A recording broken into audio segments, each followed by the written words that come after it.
Monsieur le député de Groux. Dr. Poirier, je vous remercie dans un premier temps pour la franchise de vos propos, mais je vous tiens personnellement responsable pour mes prochains cauchemars. Ça fait plaisir. Parce que Vous allez sûrement faire quelque chose à je l'Assemblée. comprends que vous demeurez pas tellement loin de chez moi, donc j'irai me venger.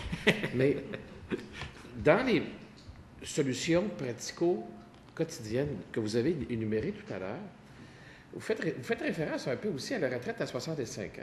Est-ce que le fait d'abolir ce préjugé très, très, très, très, très solide qu'il faille absolument cesser de travailler à 65 ans, alors qu'il y a plusieurs personnes qui atteignent cet âge-là vénérable, qui sont tout à fait en mesure, qui ont le goût de travailler, il y a des workaholics, il y en a partout, qui auraient le goût de travailler, ça aurait un effet probablement bénéfique pour retarder l'apparition de ce type de démence? C'est exactement ce qui se produit dans les sociétés asiatiques, où, je vous dirais, la place de la personne âgée est beaucoup plus importante que ce qu'on lui donne ici au Québec.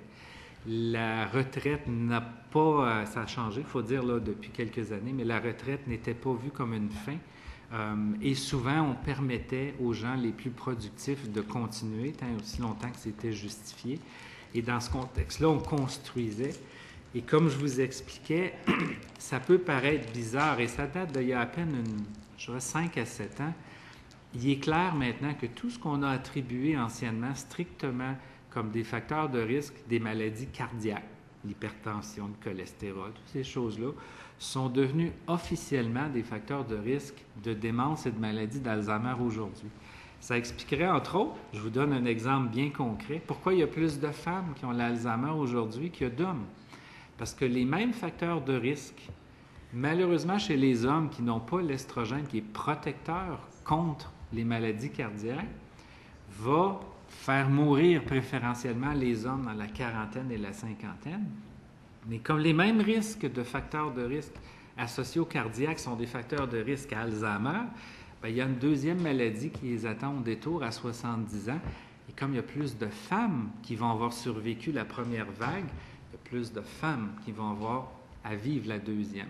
Et ça explique cette espèce de débalancement démographique. Pas complètement, mais en partie. C'est pas simplement que les femmes vivent plus vieilles.